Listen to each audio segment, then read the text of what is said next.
जय भीम। जय भारत। जय मंडल। जय जवाहर। जय संविधान। आज अचानक से एक विशेष लाइव, उस लाइव का उद्देश्य बहुत साफ सुथरा है संदेश के तौर पे, और मुझे लगा कि आज के दिन लाइव आके अपनी बात रखनी चाहिए, इसलिए मैं आपके बीच हूं। इस महत्वपूर्ण दिन अपनी बात रखने के लिए मैं बहुजन समाज में जो समय समय पे संत गुरु महापुरुष जन्मे, उन सभी संतों गुरुओं महापुरुषों को नमन करता हूं। नमन इसलिए करता हूं क्योंकि वो थे तो हम हैं। महामानव तथागत बुद्ध, संत श्रोमणी सतगुरु रविदास, भगवान वाल्मीकि, गुरु नानक देव, संत कबीर, गुरु घासीदास, संत गाडगे जी महाराज, नारायणा गुरु, और जो सामाजिक परिवर्तन के हमारे नायक रहे, अग्रदूत रहे, उनको भी मैं आज के इस पावन दिन पे, ऐतिहासिक दिन पे नमन करता हूँ। राष्ट्रपिता ज्योतिबा फूले, छत्रपति साहू जी महाराज, पेरियर रामास्वामी नायकर, पेरेलाल यादव, परम पूजनीय डॉक्टर बाबा साहब अम्बेडकर,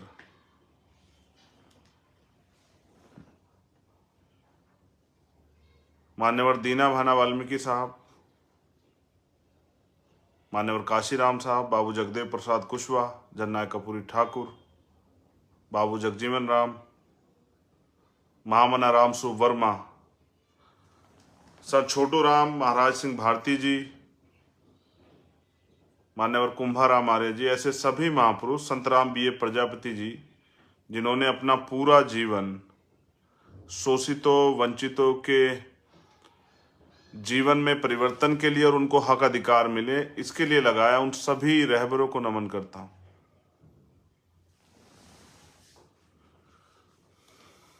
मैंने इनको नमन इसलिए किया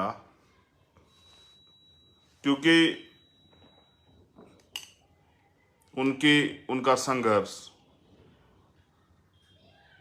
उनका बलिदान, उनके द्वारा दिखाया गया रास्ता हमें आज आज़ाद भारत में लड़ने का अवसर और दोस्त और दुश्मन की पहचान करने का अवसर देता है, हमें जानकारी देता है, हमें रास्ता दिखाता है, हमें गलत सही का एहसास कराता है। इसलिए मैंने उनको नमन किया। लेकिन आज जिस विषय पर मैं बात कर रहा हूं वो बहुत महत्वपूर्ण। आज 2 अप्रैल 2018, मैं सुबह से देख रहा हूं कि हमारे लोग पूरे देश में जगह जगह पर अपने प्रोग्राम आयोजित कर रहे हैं इस 2 अप्रैल के आंदोलन को स्मरण करते हुए, याद रखते हुए। लेकिन मैं आपको कुछ कड़वी सच्चाई से रूबरू कराना चाहता हूं। जैसे हमारे संतों गुरुओं के साथ जो वीरांगनाएं हुई हैं बहुजन समाज में, उनकी भी एक अलग मान्यता है, उनका भी एक संघर्ष है। लेकिन क्योंकि भारत पुरुष प्रधान है तो हमने अक्सर महिलाओं के संघर्ष को नकारा। माँ सावित्रीबाई फूले, माँ रमाबाई, माँ फातिमा शेख, माँ अवंतिकाबाई लोधी, माँ झलकारी बाई, माँ उदादेव पासी, माँ पन्नाधाय, माँ आशा गुजरी, माँ के रूप में मैं उनको मानता हूं, फूलन देवी, अन्याय के खिलाफ शक्ति का प्रतीक। मैं उन सब वीरांगनाओं को भी नमन करता हूं जिन्होंने अपने प्राण, अपना जीवन, हम सुरक्षित रहें, हमें समानता का जीवन मिले। और जब हमारे गुरु संत महापुरुष आंदोलन को संघर्ष कर रहे थे तब उन्होंने उनके साथ निभाने में दिया। तो 2 अप्रैल 2018 ये एक बहुत बड़ा दिन है, इतिहास में दर्ज हुआ है दिन। किस लिए दर्ज हुआ? कि हमने अपने अधिकारों की लड़ाई लड़ी। इसको हम 2-3 नामों से जानते हैं। जैसे हम इसको बलिदान दिवस के नाम से भी जानते हैं, जैसे हम इसको बहुजन एकता दिवस के भी नाम से जानते हैं, हम इसको बहुजन संघर्ष दिवस के नाम से भी जानते हैं, हम इसको शहादत दिवस के भी नाम से जानते हैं। लेकिन ये शहादतें क्यों और किस लिए,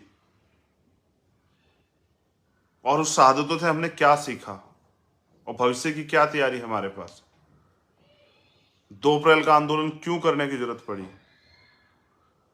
जब सुप्रीम कोर्ट ने हमें हमारे मिले संवैधानिक अधिकार SC/ST एक्ट को कमजोर करने का प्रयास किया, तब हमने हमारे अंदर एक चेतना जागरूक हुई और हम लोग सड़कों पे आए, लाखों लाखों की संख्या में। सुबह के समय मजाक बना, जैसे शुरुआत में भीम आर्मी का बनता था कि ये नौजवान क्या करेंगे, ये कल के बच्चे क्या करेंगे। फिर दोपहर में विरोध हुआ कि ये सड़कें जाम कर रहे हैं, ये हल्ला मचा रहे हैं। और फिर अंततः दोपहर बाद ये स्वीकार किया देश ने कि SC/ST अपने अधिकारों के लिए सड़क पर निकला, और इतनी बड़ी ताकत से निकला कि केंद्र की सरकार को और सुप्रीम कोर्ट दोनों को झुकना पड़ा। लेकिन मेरे प्यारे साथियों, मैं आज बात कर रहा हूँ अपने नौजवान साथियों से, अपने सम्मानित जो मुझसे बड़े उनसे, अपनी बहनों से, माँओं से, अपने बच्चों से, अपने आने वाली पीढ़ियों से, जो नस्लें भी छोटी छोटी हैं। एक अधिकार को निष्प्रभावी करने का काम किया। हम लोग इतना चिल्लाए, हमने हंसते हंसते शहादतें दी, हजारों लोगों ने मुकदमे झेले। आज भी मुझे बहुत सारे साथी सुन रहे होंगे जिन्होंने मुकदमे झेले, रासुका लगी। सरकार के द्वारा जो अन्याय है, आप आए थे अपनी मांग, अपने हक की आवाज उठाने, कई जगह आपको हिंसा का शिकार होना पड़ा, कई जगह आप पे गोलियां चली, कहीं आपको पुलिस की लाठियां खानी पड़ी। ऐसा माहौल बना डर का, झूठे मुकदमे लगाए गए। जब सरकार किसी आंदोलन को दबाना चाहती है तो इन सब चीजों का सहारा लेती है, सत्ता के जरिए, प्रशासन के जरिए, पुलिस के जरिए। लोगों को जेलों में ठूसा गया, मारपीट की गई, जबरन डराने का इंतजाम किया गया। इन सब के बाद सरकार को झुकना पड़ा। लेकिन मेरा सवाल ये नहीं, उससे भी बड़ी तैयारी सरकार ने की। हमारा मिला हुआ आरक्षण, हमें मिली हुई संवैधानिक नौकरियां, हमें मिली हुई जमीनें, हमें संविधान के जरिए सम्मान का जीवन जो मिल रहा है, हमारे लिए जो नए अवसर। अब नया इस बार का आप बजट देखो तो सरकारों का आपको एहसास होगा, पहले हमारे लिए SC/ST के लिए नई पॉलिसियां होती, योजनाएं होती थी, हमें अपने पैरों पर सशक्तिकरण के लिए, हमें अपने पैरों पर खड़ा करने के लिए। लेकिन आज की सरकारों के एजेंडे में नहीं। ये मैं नहीं कह रहा हूं, ये आप अगर चेक करोगे तो बजट आपको पता लग जाएगा। पहले बजट चेक कीजिए और अब के बजट चेक कीजिए। जो पैसा आपको तरक्की के लिए, आपको आगे बढ़ाने के लिए, आपको अपने पैरों पर खड़ा करने के लिए, इन वर्गों के सशक्तिकरण के लिए खर्च होता था, अब वो नहीं है। सरकारों ने वो खत्म कर दिया। एक बार जाग के और फिर सो जाना ये अच्छा नहीं है। मगर मैं आपको सच्चाई ये बताता हूँ, जैसे इंडियन आर्मी की बात हम करते हैं, जब देश का कोई जवान सीमा पे शहीद होता है, हम लोग यहाँ बड़े भावुक होते हैं, उसको नमन करते हैं, उसके अंतिम यात्रा में शामिल होते हैं। लेकिन एक कड़वा सच ये भी है कि उसके कुछ दिन बाद ही हम उसे भूल जाते हैं। उसकी मूर्ति लगाते हैं, हम उसके नाम पे गेट बनाते हैं, स्कूल बनाते हैं, लेकिन उसकी शहादत तब जो है पूरी साबित हो जाती है जब उसके बच्चे, उस शहीद के बच्चे, जो उस बुनियादी सुविधाएं उनको मिलनी चाहिए संवैधानिक अधिकार के कारण, उनके लिए वो दफ्तरों के चक्कर काटते फिरते हैं और उनकी कोई सुनवाई नहीं होती, और उनके काम कराने के नाम पर उनसे रिश्वत मांगी जाती है। और वो आज भी कई ऐसे परिवार आपको देखने को मिलेंगे। मैं बस आपको ये याद दिला रहा हूँ, शहादतें तो देनी पड़ेंगी। अगर आपको अधिकार चाहिए तो मांगने से नहीं मिलेंगे, उसके लिए आपको ताकत बनानी पड़ेगी। अधिकार, आज का जो समय है जब वो ताकतें जो लंबे समय से चाहती थी आप अधिकार मिल रहे, और वो आपके अधिकारों पे कब्जा कर ले, तब आपको और ताकत, इतनी फोर्स इकट्ठा करनी पड़ेगी कि आप उस अधिकारों को छीन सको। बाबा साहब अम्बेडकर ने भी कहा, जो अधिकार छीन गए हैं या जो छीन लिए गए हैं, उनको वो मांगने से नहीं मिलेंगे, उनको छीनना ही पड़ेगा। ये मैं नहीं कह रहा हूँ, ये डॉक्टर बाबा साहब अम्बेडकर कह रहे हैं। मैं आपको क्या याद दिलाऊं, क्या कितने परसेंट लोग ऐसे हैं जिनको याद है उन शहीदों के नाम, जिन्होंने इस अधिकार को बचाने के लिए अपनी जीवन को हंसते हंसते निछावर कर दिया? क्या आप जानते हैं वो कौन से जिले में, कौन से प्रदेश में रहते हैं? क्या कभी इस आंदोलन के बाद कभी आप उनके परिवार से मिलने गए? आपने उनके आंसू पूछे? आपने उनकी कोई मदद की? आप उनके साथ खड़े हुए? फिर आपका क्या योगदान था? मेरी बात पे गौर करना। मैं जो कहता हूं बहुत सोच समझ के कहता हूं। आज उन जिन परिवारों से शहादतें हुई वो अपने लिए नहीं आए थे, वो अपने समाज के अधिकारों के लिए आए थे। व्यक्तिगत उनको फायदा नहीं था। जैसे आज पूरे देश में भीम आर्मी के नौजवान लड़ रहे हैं, वो अपने व्यक्तिगत फायदे के लिए नहीं लड़ रहे हैं, वो समाज के हितों के लिए लड़ रहे हैं, समाज पे होने वाले अन्य अत्याचार के खिलाफ लड़ रहे हैं। उनका अपना कोई व्यक्तिगत एजेंडा नहीं। राजनीतिक कारणों से, किसी और कारण से आप उनको बुरा भला कह सकते हैं, लेकिन आप उनके जितना काम नहीं कर सकते। और हमने खोए हैं इस आंदोलन में बहुत सारे साथी। मैं तो आपसे कह रहा हूं, आप अपने सच्चे मन से पूछो, अपने दिल पे हाथ रख के, क्या आपको उन शहीदों के नाम याद है जिन्होंने इस अधिकार को बचाने के लिए कुर्बानियां दी थी? क्या कभी पीछे पलट के आपने उनको देखने जानने का प्रयास किया?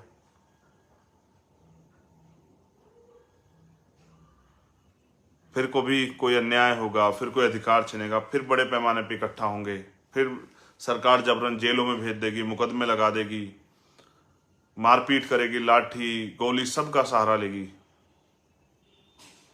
फिर कुछ दिनों बाद हम उनको भूल जाएंगे जो इस आंदोलन में कुर्बानियां देंगे। आज भी ऐसे सैकड़ों लोग हैं जिनको हम भूल गए। आज भी ऐसे हजारों लोग हैं जिन्होंने संघर्ष किया, जिनको हम भूल गए। पता नहीं हम कितने नासमझ हैं कि हमेशा भूलते रहते हैं।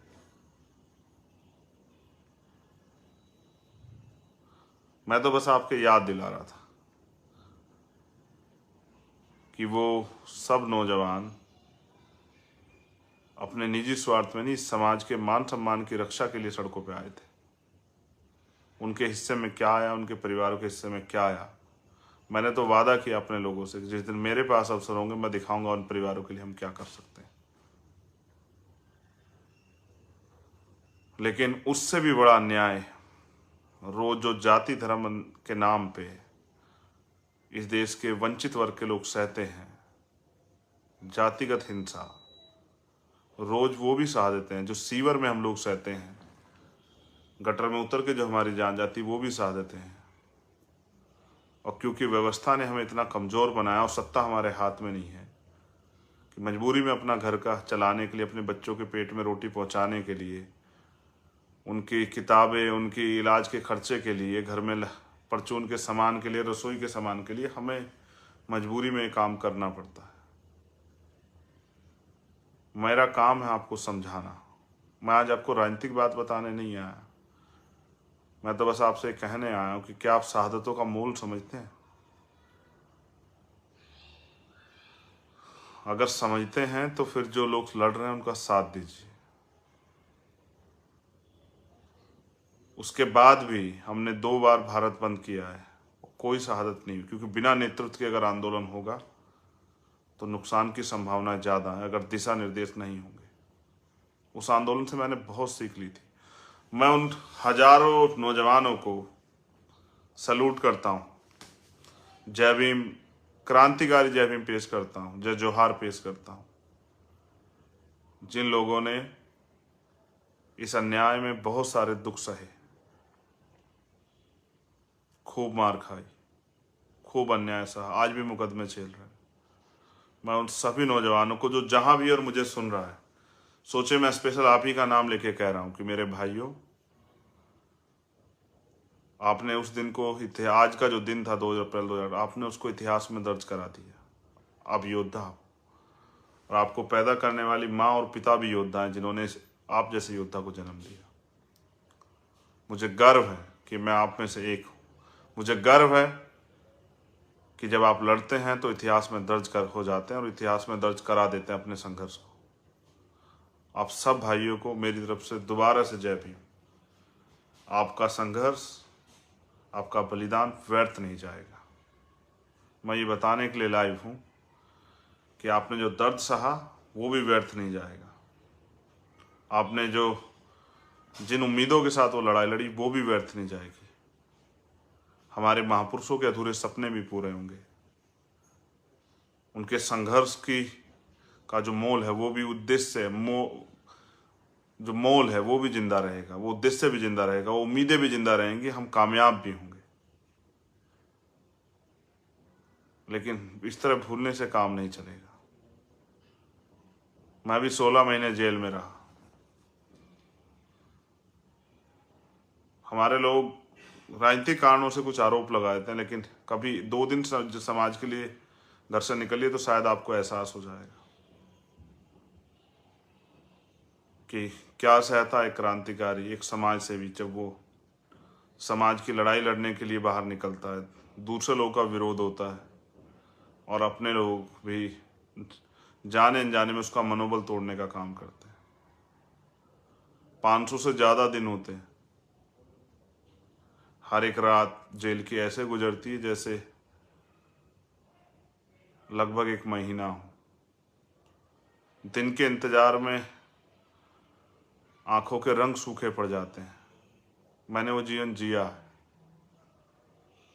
एक 6x10 की कोठरी में 16 महीने, इस उम्मीद के साथ कि और किसी के साथ ऐसा अन्याय ना हो, इसलिए लड़ना है। हमने प्रयास किया है हमेशा उस लड़ाई को आगे बढ़ाने का।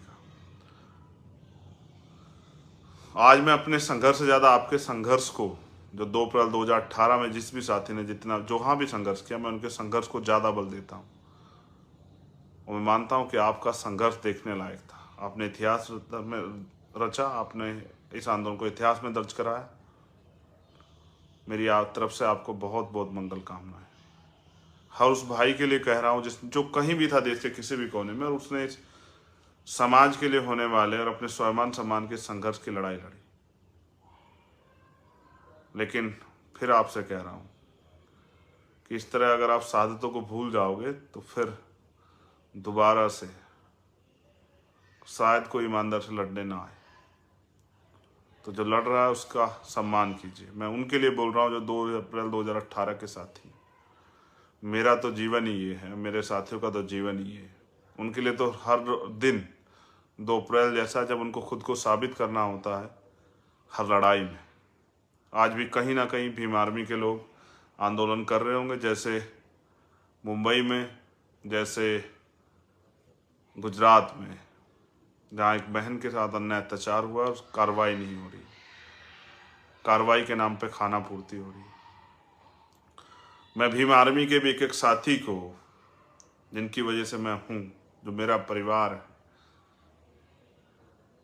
जिनकी वजह से भीम आर्मी का एक छोटा सा सिपाही गौरवान्वित होता है, जो देश के सभी कोनों में रह के अन्याय के खिलाफ लड़ते हैं, जो नीला पटका शान से पहनते हैं और उस नीले पटके के लिए कोई भी कीमत चुकाने को तैयार है उसके सम्मान के लिए। मैं उन सभी साथियों को भीम आर्मी की बहुत बहुत बधाई और मंगल कामनाएं देता हूँ। मैं उनके लिए ये भी आशा और उम्मीद करता हूँ कि आने वाले कल में वो इस समाज के जरिए, राजनीतिक आंदोलन के जरिए इस देश का नेतृत्व भी करेंगे, अपने अपने प्रदेशों में भी नेतृत्व करेंगे और अपने प्रदेश की जनता खुशहाल करेंगे। और जो राजनीति के नाम पे भ्रष्टाचार और खेल हुआ है यहाँ पैसे का, उसको बंद करके ईमानदारी से अपने लोगों के लिए काम करेंगे, उनके दुख को दूर करने का प्रयास करेंगे। मेरे कंधों पे करोड़ों लोगों की जिम्मेदारी।